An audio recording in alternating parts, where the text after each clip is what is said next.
Muy buenas a todos y bienvenidos una vez más a mi canal. Yo soy Chelo y esto es Moonlight Books. Y en el vídeo de hoy traigo la reseña del libro que leímos en abril en mi club de lectura de terror de Patreon.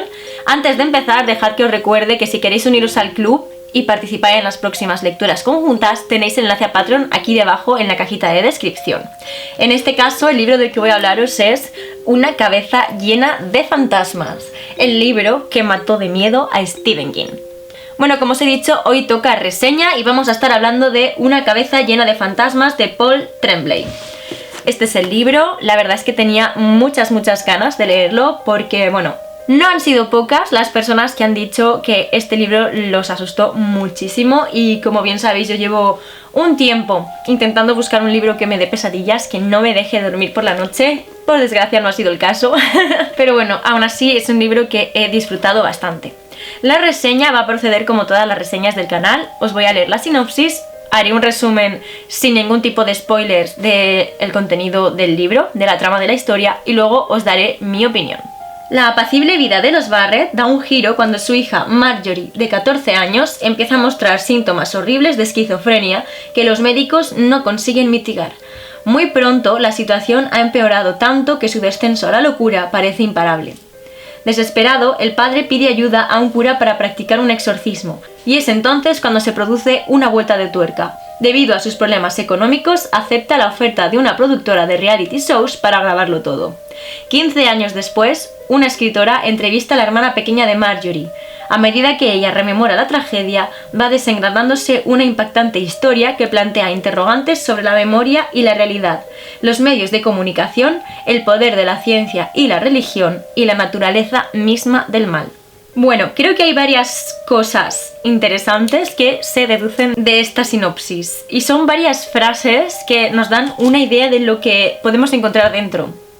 Tenemos una vuelta de tuerca, que lo menciona, tenemos descenso a la locura, ya la historia nos recuerda bastante a El Exorcista, y es que si hay algo que destaca en este libro es la cantidad infinita de referencias a otras obras, tanto literarias como cinematográficas, del género del terror. Eso es lo principal y lo que más me ha gustado de esta novela, que me he hecho una lista inmensa de otras obras a leer que se mencionan aquí. Vale, tal y como dice la sinopsis, en esta historia vemos lo que le sucede a la familia Barrett cuando la hija mayor Marjorie empieza a demostrar esta especie de posesión, ¿no? Estos comportamientos como si estuviera poseída. Y dada su precaria situación económica, al final consienten a que se grabe un reality show mostrando la vida de la familia y el posterior exorcismo para intentar ayudar a Marjorie. Todo esto nos lo está contando años después Merry, que es la hija pequeña que ha concedido una entrevista a una escritora que quiere escribir la historia de lo que pasó. Y esto se intercala a la vez con unos fragmentos en un blog de terror que la propia Merry lleva.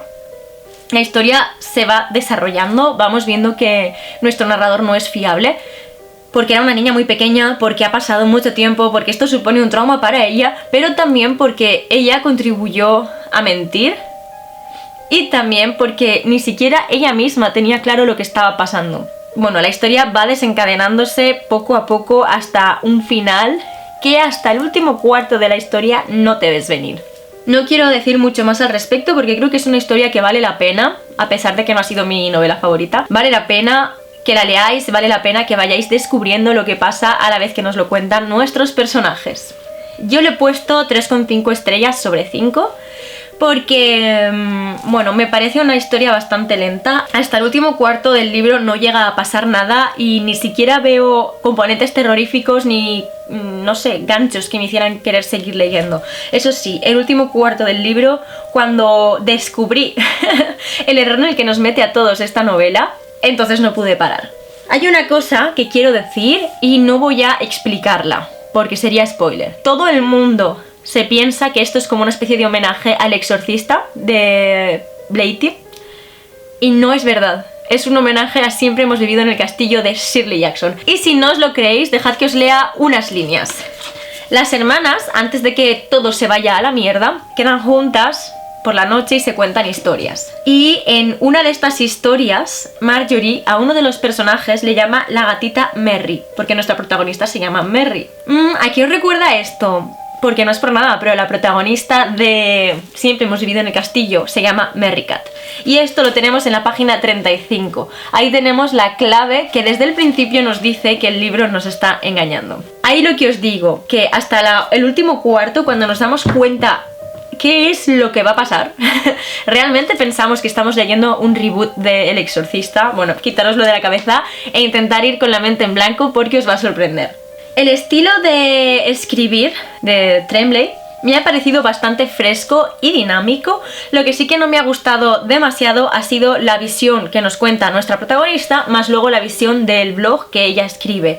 Y es que me daba la sensación de que en vez de complementar la historia, lo que hacía era repetirnos algunas partes y en definitiva acababa sonando, pues en fin, repetitivo. Igual que yo, que me estoy repitiendo. Es decir, nuestra protagonista nos contaba, por ejemplo, lo que pasaba hasta que ella sale del sótano y se corta ahí, y entonces entra una entrada del blog en la que, aparte de contarnos lo que ella vive hasta que sale del sótano, nos cuenta y nos explica un poco de la técnica, de cómo lo grababan y, en fin, un poco, pues, información que tiene una persona que ha estudiado o que se dedica a analizar series y películas. En resumen, me parecía que esa parte del blog no aportaba a la historia, sino que hacía que fuera recurrente, repetitiva y en algunos momentos un poco tediosa. Lo que sí que es cierto es que añadía muchísimas referencias y muchísimas citas a otras obras del terror, y eso se agradece. Una de las cosas más importantes y que más me ha gustado de esta novela era la narradora, que nos damos cuenta bien pronto de que es totalmente poco fiable. No nos podemos fiar de ella porque ni ella misma es capaz de afirmar si sus recuerdos son todos reales o si no han sido agravados por la imaginación de una niña, que al final ella era una cría, o si no han sido, pues, manipulados por la serie, porque al final, aunque ella lo haya vivido, después vio la serie. Entonces tenemos un narrador del que no nos podemos fiar del todo y, en fin, esto llega al culmen, casi que al final, cuando nos desvela algo súper importante, ya no solo para la trama, sino para la conclusión de la historia, y que cuenta dos versiones radicalmente opuestas. Y es interesante que nos deje con ese final. Y es que llegamos a ese punto y la propia narradora nos dice: este puede ser un final, pero este puede ser otro. Yo creo que es este, pero las investigaciones policiales dicen que no puede ser, que tiene que ser este. Entonces, hasta el propio final ni siquiera sabemos con certeza qué es lo que pasó y nos deja un poco a nuestra libre interpretación. Si creéis que es un reboot del Exorcista, queda claro hacia dónde vais, pero si... en fin, si consideramos la referencia a Siempre hemos vivido en el castillo, el final cambia. Y eso es algo maravilloso. Como os he dicho al principio, me faltaban componentes terroríficos. No ha sido un libro que me haya dado miedo en ningún momento, por desgracia, pero me ha gustado. Y en el momento en el que descubrí que me estaba engañando y que no era lo que yo pensaba, que no estábamos viendo una historia de exorcismo, sino una historia de Shirley Jackson, un homenaje a Shirley Jackson, en ese momento dije: esto me gusta. Y empecé a leer con otra filosofía y me gustó bastante más. Pues bueno, como acabo de deciros, los 3 primeros cuartos es interesante y quieres saber qué pasa. Acaban siendo como una especie de introducción a la historia, pero cuando llegas al último cuarto, que es cuando vamos a ver el exorcismo, cuando vamos a presenciarlo como tal, y cuando descubrimos los secretos que nos estaba guardando la historia, ese último cuarto es frenético y es maravilloso de leer. En resumen, no esperéis una historia que os vaya a matar de miedo, desde luego que no es el caso, al menos según mi parecer.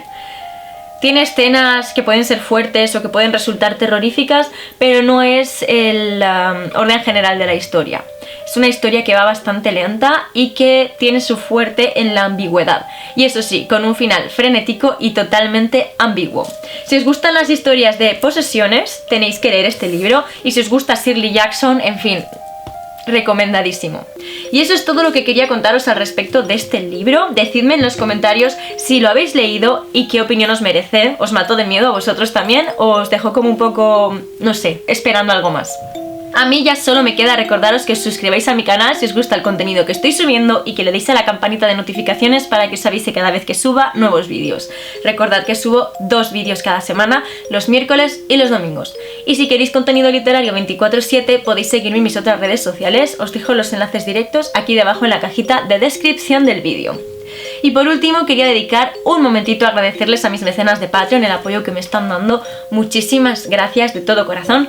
En este caso, en particular, a los miembros del Club de Lectura de Terror por haber leído y comentado este libro conmigo. Como siempre me lo paso genial leyendo con vosotros. Y nada, recordaros que si queréis ayudarme un poquitito económicamente tenéis el enlace a Patreon aquí debajo y allí tenéis todo explicado. Los distintos tipos de suscripción, clubs de lectura incluidos, las ventajas que obtenéis con cada uno de ellos y demás. Y antes de terminar el vídeo, quería recordaros que a lo largo de este mes, a lo largo del mes de mayo, vamos a estar leyendo en el Club de Lectura de Terror Cabal de Clive Barker y si queréis uniros aún estáis a tiempo y tenéis el enlace debajo como siempre en la cajita de descripción. En fin chicos, esto es todo, espero que hayáis disfrutado de esta reseña, que os animéis a leer Una cabeza llena de fantasmas si todavía no lo habíais hecho y yo me despido hasta el próximo vídeo.